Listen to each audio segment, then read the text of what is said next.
to cut well, this reel mower needs to be kept sharp. So a lot of people actually damage their reel mower by trying to sharpen this like a traditional blade with some sort of grinding or like a knife sharpener. This operates like a pair of scissors. You can see the back blade down here, although I have it slightly out of focus.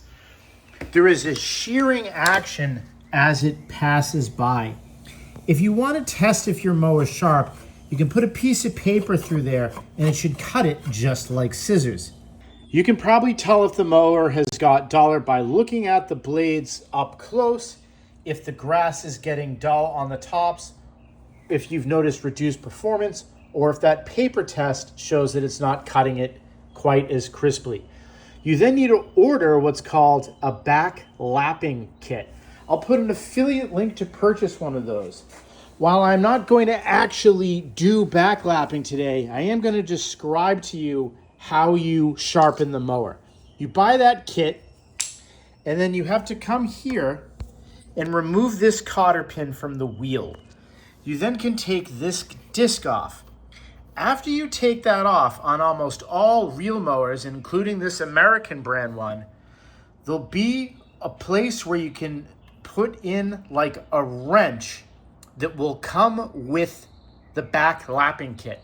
The wrench is shaped like the letter S. That's so that you can run the mower backwards.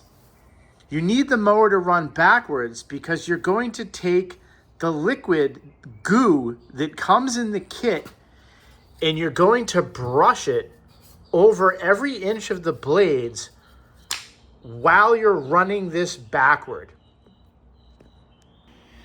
People always ask, well, wait a minute, why can't I just push the mower backwards? Because you need to remember, this has a clutch system. The blade does not spin when the mower goes backwards. That's backwards, you see the blade doesn't spin.